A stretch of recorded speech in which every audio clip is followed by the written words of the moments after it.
Antes de mais nada, dá uma olhada nesse vídeo que eu vou postar agora. Legendário! Sim, legendário! Quem somos? Homens inquebrantáveis! Para quem estamos aqui? Para fazer história! Para serviço que quer? Jesus! Para serviço que quer? Jesus! Vamos fazer! Dar a vida pelos nossos amigos! Aú, aú, aú! Esse é um trecho curto desse fenômeno chamado Legendários. Não sei se você já ouviu falar, mas aposto que com certeza você já ouviu falar pelo menos desse nome, e eu não estou falando, claro, daquele programa do Marcos Mion que passava na TV Record, não estou falando exatamente disso, quer dizer, não estou falando disso, estou falando agora do fenômeno chamado Legendários. Um monte de homens se inscrevendo e querendo subir uma montanha, vestido de laranja, parecendo um arquétipo ali de escoteiro, para reencontrar, ressuscitar, reformular a tua masculinidade e voltar ali como um governante da tua família. Tudo isso, segundo o próprio movimento, com uma base cristã barra protestante. E aí entra um problema, porque parece que no meio evangélico ninguém quer assumir esse BO e ninguém está falando que é o pai dessa criança. Estamos descendo a montanha agora e acabamos de ouvir inúmeros testemunhos impactantes do que o Senhor já fez na vida de muitos homens. E Ele está descendo a montanha, um novo homem, um homem reconfigurado. E Ele vai lutar por sua família. O Legendários é um movimento que está transformando.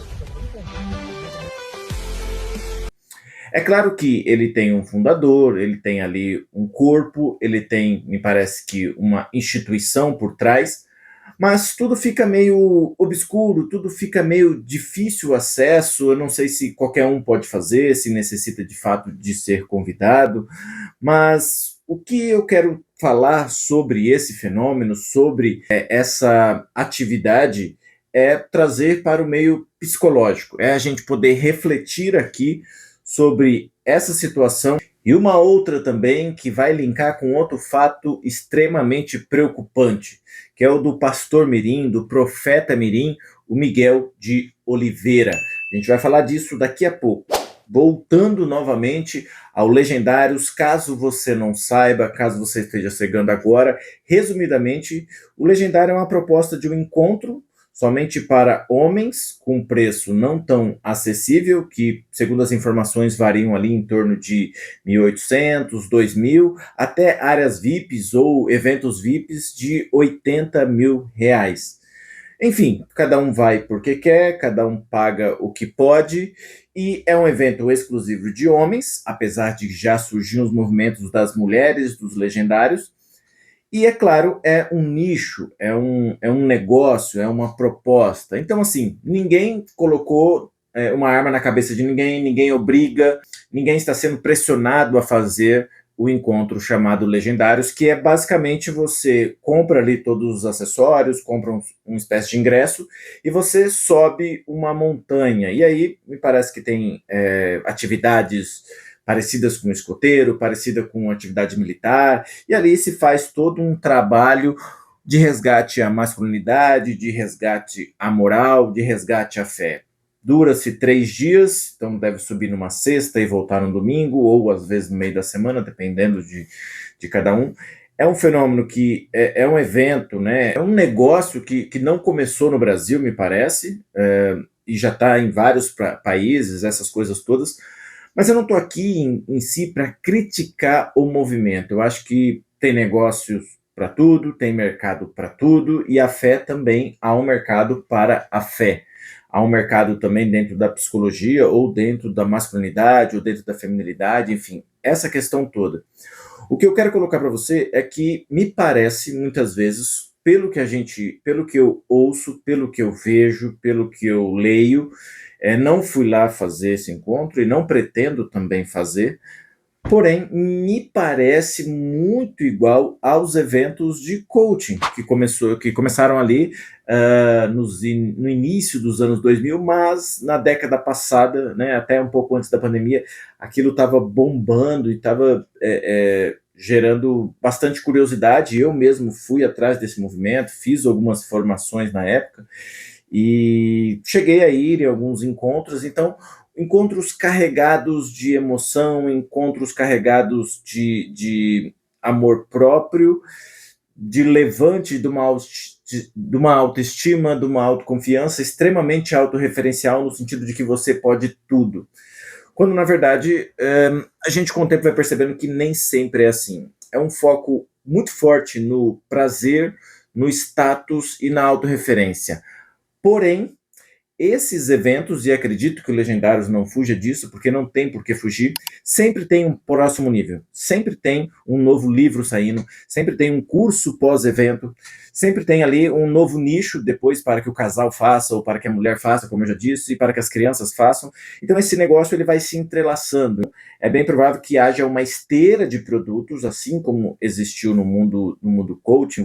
Isso começou basicamente mais lá atrás, mas o boom veio com o Tony Robbins, lá nos Estados Unidos, e aqui a gente tem o Paulo Vieira, a gente tem o José Marques, do IBC, a gente tem Jerônimo Temel, a gente tem o cara lá do Protagon, lá, esqueci o nome dele, enfim, tem diversos aí, desde grandes, médios, pequenos, que vão fazer esse movimento e que a maioria deles, assim como a gente vê, por exemplo, no Paulo Vieira, a gente vê em outros coaches ou treinadores, né, enfim, esse vínculo entre o desenvolvimento pessoal, entre o autoconhecimento, entre a cura e entre a fé. O que eu quero colocar aqui para você, e aí eu vou daqui a pouco destrinchar isso e talvez não, e falar com você aonde que eu quero chegar com tudo isso, é o seguinte: é um evento para uma transformação pessoal. Então, esse tipo de evento tende a afetar a tua personalidade, né? Às vezes até, lógico, vai também culminar na tua identidade, na tua visão de mundo. Isso vai mexer exatamente com o teu emocional.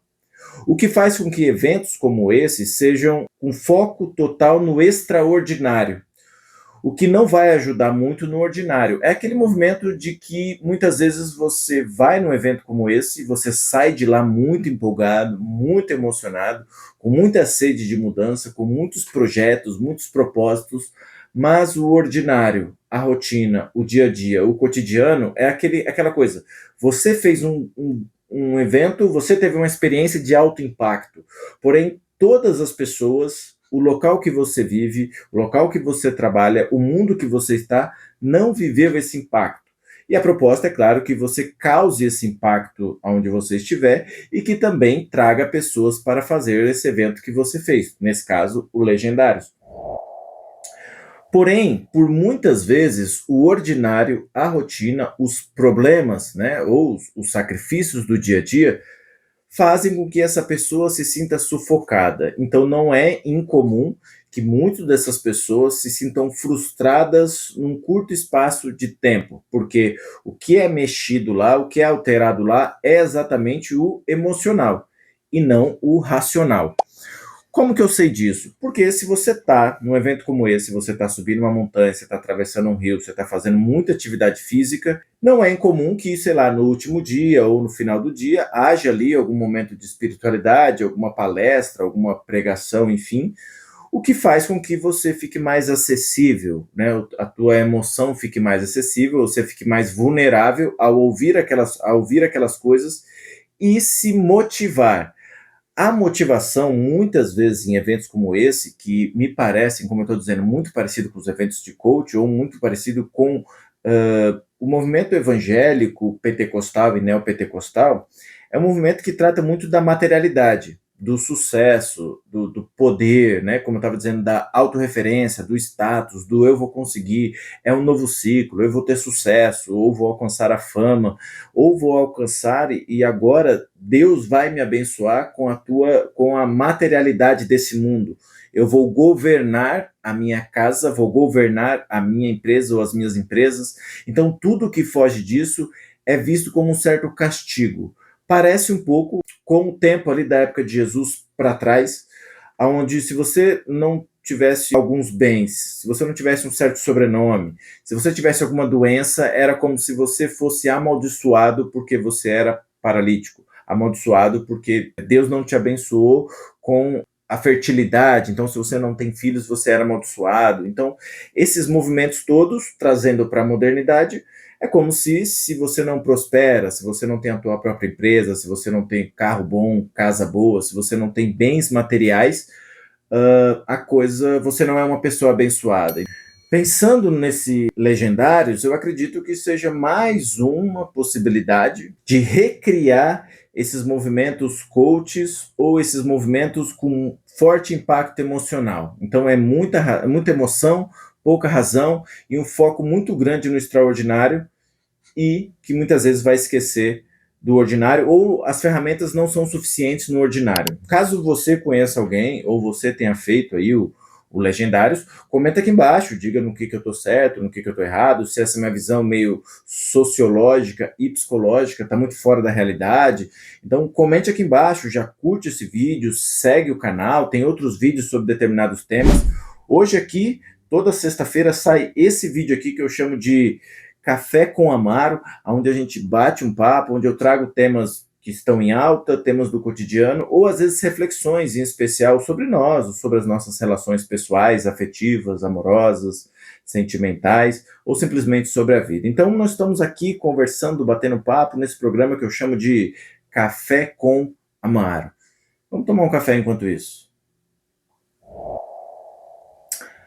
Como eu estava dizendo, não tem como programas como esse, ou encontros como esse, ou negócios como esse, não impactar a sociedade ou não impactar um determinado grupo de pessoas. Não foi incomum e foi visível a quantidade de pessoas despreparadas ou, quiçá, poderíamos chamar de malucos que entraram no mundo do desenvolvimento pessoal através do coaching, do PNL, a psicanálise, a hipnose, a constelação familiar, todos eles com cursos de um final de semana, cursos de um mês, de 2 meses, e começaram a querer ajudar as pessoas sem ao menos se ajudar ou sequer conseguir se ajudar. Então é claro que esse boom do Legendário também vai culminar e desaguar num boom de pessoas que vão se achar no direito de reformular tuas famílias, reformular tuas empresas, reformular tuas vidas, sem medir as consequências, ainda mais nas primeiras semanas pós-evento. Eu mesmo tive a oportunidade de entrar numa live de uma dessas pessoas que tinha acabado de vir do Legendários, e ela simplesmente era uma pessoa famosa, uma influencer de determinado nicho, não vou citar aqui, mas eu vi com os meus próprios olhos. Ele abriu uma live, ele acabou de vir do Legendários, e ele expôs todas as traições que ele havia feito com a mulher, e a mulher, sem saber de nada, começa a participar da live, eles começam ali a trocar algumas acusações, a discutir, parece que a live durou 20 minutos, 30 minutos, e aquela coisa rolando, o pessoal entrando, e as pessoas que entravam porque ele falava de um determinado nicho que não tinha nada a ver com Legendários, com fé ou com desenvolvimento pessoal, e aquilo ficou uma maluquice. Depois dessa live, eu acho que ainda ficou disponível por um tempo, e ele tentou ali se organizar ou consertar nos stories. A percepção que eu tive é de que aquele casamento acabou naquele momento, pós-Legendários. Não sei se depois eles se acertaram, depois deu tudo certo, mas independente do resultado que a gente não sabe, você percebe que é uma decisão impulsiva. Ele poderia até ter feito isso, talvez com o auxílio do pastor, ou de alguém mais velho, ou de algum outro líder, ou quem sabe também ter primeiramente buscado referenciais, informações, ou quem sabe ajuda profissional, como um psicólogo, para saber exatamente como lidar com essa impulsividade e arrancar dele essa culpa de tudo que ele tinha feito até então. E mais do que isso, como que a gente terá garantia, ou a própria esposa terá garantia, de que essa vivência com foco no prazer, no extraordinário e simplesmente no emocional foi tão profunda a ponto de ele conseguir viver essa fidelidade daqui para frente, para sempre, até que a morte o separe? Aí que nós temos um problema. E visando nesse problema, a gente entra num segundo problema que eu disse para vocês, que é do nosso querido e muito comentado, o nosso pastor mirim, o profeta mirim, o Miguel de Oliveira. Presta atenção nesses vídeos aí. Se eu quiser pedir 10 mil em cima do altar, eu posso pedir, irmão. É uma oferta. Quem quiser pegar, por que pega sim ou não? O que tá vendo no seio da igreja? Eu tô te obrigando a fazer um voto?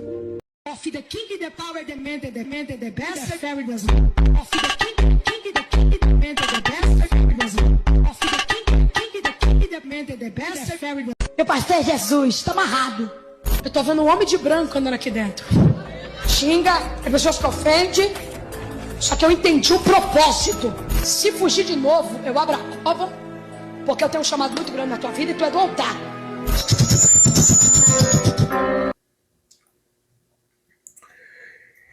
O Miguel de Oliveira, ele viralizou através desse recorte aí sobre o inglês dele, né? O The King, The Power, essas coisas todas. E isso viralizou. Porém, o que começou como uma grande brincadeira, o que começou como uma grande diversão, o que começou como uma propagação do ministério, do trabalho que ele faz como pastor, missionário, enfim, não sei exatamente o que ele é, acabou que esses cortes, o próprio algoritmo começou a entregar para as pessoas outros recortes e outros cortes de cultos, de pregações, de eventos dos quais ele participou. E aí era uma mistura de cortes de cura, com cortes de pedir dinheiro, com cortes de propaganda, virou uma salada de fruta e começou um bombardeio nesse rapaz. E aí a gente tem um problema número 1, que é a questão dos cortes da internet. Hoje nós temos, e eu e você, a gente precisa parar e pensar um pouco sobre isso. Nós temos uma sede muito forte para opinar e um desespero para preencher a raiva, a tristeza, a angústia, a alegria que esses recortes de 10, 15, 30, 1 minuto estão causando na nossa vida. E aí a gente rapidamente vai querer preencher aquilo de alguma forma. Então, se minha vida está uma merda, eu desago minhas angústias, minha raiva, minha ira em cima de um comentário ou compartilhando esse tipo de coisa. E aí eu tenho uma sede de opinar e todo mundo parece que está no mesmo barco. Porque desde pessoas grandes na internet, como pessoas médias ou como pessoas insignificantes começaram a compartilhar, opinar, criticar. E aí temos um problema para analisar. Por que que a gente anda resolvendo ou analisando ou tendo opiniões com cortes da internet? Aí você fala, não, mas é porque ele é um moleque safado, um missionário, não é porque o evangélico, não é porque os pastores. Veja bem, se eu pegar um recorte, né, sei lá, eu vou ali na igreja católica e digo que quero me casar, e ali eu converso com o padre, e eu pego e gravo um pedaço da conversa, e o padre fala assim, olha, para casar na minha igreja é R$ 1.500, e eu pego esse corte e coloco na internet. O que que isso vai gerar? Vai gerar, simplesmente, sem entender nada, de que a igreja católica é mercenária e cobra por sacramento. Eu não vou explicar esse contexto todo, porque eu estou falando de um corte. Se eu pegar só o recorte de um pastor de determinada denominação e mostrar ele, às vezes, de forma insistente, pedindo oferta, esse recorte de 30 segundos vai gerar em você alguma emoção que vai fazer com que você queira opinar diante dessa emoção ou do pré-julgamento que você já tem sobre os protestantes. Da mesma forma, se eu pegar muitas vezes religiões de matriz africana, será Umbanda, Candomblé, que ainda fazem rituais com animais, e eu pegar só aquele recorte de um animal morto, de sangue, dessas coisas todas, isso vai te causar também algum tipo de sentimento, frustração ou alegria, alguma coisa vai brotar aí dentro e vai gerar em você uma opinião. Da mesma forma, sei lá, uma reunião espírita que, sei lá, do João de Deus lá, que pegava as pessoas e fazia uma cirurgia, eu pegar um recorte daquilo sem entender o contexto da coisa. Eu estou usando aqui vários exemplos de religiões para te falar que qualquer recorte que eu fizer, por exemplo, no campo da religião, vai dar um problema. E se eu pegar um recorte do campo de um ator, de uma atriz, de um famoso que está dando uma entrevista de 30 minutos e eu colocar um recorte de 15 segundos, isso possivelmente vai te dar um problema. Eu não estou aqui protegendo o Miguel, mas o fenômeno desse pastor mirim, ele nos leva a 3 reflexões importantes que eu quero colocar aqui para você. O primeiro de tudo, a gente precisava entender a origem disso tudo, da onde que começou tudo isso. Primeiramente, a família desse pastor, de que igreja que ele é, se eles são de igreja, como é que começou tudo isso, se eles liberaram, se não liberaram, se eles estão por trás, se não estão por trás, porque muita gente fala e muita gente não sabe do que está falando. Há pessoas que dizem que os pais fazem uma agência, né, agenciam a carreira dele, há pessoas que falam que os pais incentivam, que os pais ganham com isso, e há pessoas já falando que o pai nem é evangélico, que as irmãs parecem que fazem outro tipo de professam outro tipo de fé, outro tipo de crença, enfim, tem toda essa estrutura envolvendo aí. E qual é a base central, qual é a igreja central que esse menino frequenta? E aí poder analisar por que tantos os pais quanto os pastores liberaram uma criança de 14 anos, que agora, quando ele veio estourar na internet, ele tem 14, 15, mas possivelmente ele está pregando há tantos anos nas igrejas. Por que está todo mundo observando esses movimentos e ninguém teve a capacidade de frear isso? Isso nos encaminha ao segundo ponto e à segunda reflexão, que é o que eu chamo de decadência intelectual. Como que a gente, dentro das instituições religiosas, ou enfim, onde quiser que ele esteja pregando, que agora tem também os cultos, sei lá, de células nas casas, nesses movimentos todos, o que faz com que os adultos vão dando espaço para crianças e pré-adolescentes? Nem são adolescentes. Como é que um monte de adulto senta para escutar a sabedoria de uma criança de 10 anos? Como é que um monte de adultos para escutar os conselhos, aconselhamentos e milagres de uma criança de 12, 14 anos, de um pré-adolescente? É uma decadência intelectual, porque ele não está ali, como pode acontecer, crianças ou pré-adolescentes que já têm interesses em determinados temas, sentar numa mesa com os pais, com os tios, com pessoas de referências, ou com pastores, padres ou professores, não é? Porque gosta de determinado tema e pode sentar ali para trocar experiências, para perguntar, para questionar, para aprender, ou para trazer também algum tipo de conhecimento que ouviu, que buscou, que leu, que viu na própria internet, e aí causar ali uma discussão, né? Propor ali ideias, aprender juntos, trocar as experiências. Agora, uma comunidade, ali uma assembleia de pessoas, um grupo de pessoas para venerar, acreditar e confiar, dar esse poder a uma criança, isso mostra uma decadência intelectual e da pessoa humana como um todo. E esse é o ponto número 2, a decadência. O ponto número 1, a gente precisa entender a origem disso tudo, e o ponto número 2 é a decadência, para que a gente consiga adentrar no ponto número 3, que é o quê? A responsabilidade. Quem vai assumir agora essa responsabilidade? Para isso, a gente vai precisar entender a origem disso. Então, é claro que, a princípio, os pais já estão, né, ou devem responder por tudo isso, porque o Conselho Tutelar já entrou com ação para que ele, não sei se não pregue, ou que ele não filme mais a tua prática cristã, a tua prática de fé. Mas esse jovem, esse pré-adolescente, aos 15 anos, ele está passando por uma máquina de moer carne, que são as redes sociais. Tá todo mundo batendo, até talvez pessoas que ele admirava como grandes pastores, estão moendo ele nessa máquina também.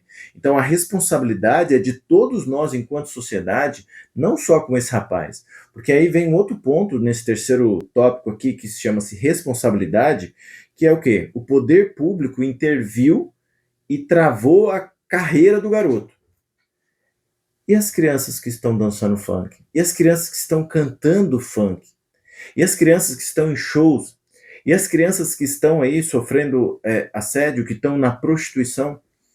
Por que o poder público interviu com tanta rapidez num holofote como esse para mostrar que está trabalhando, e nos outros cenários em que o holofote está meio apagado, mas quem está nas comunidades, nas periferias, nas favelas, né, nos lugares mais simples, não é difícil perceber esses movimentos, não só nesses locais também, de forma até preconceituosa, mas há pessoas de boas condições financeiras e da alta sociedade colocando meninas e meninos de 7, 8, 10, 12 anos também para ser influencer e passando por tudo quanto é tipo de situação.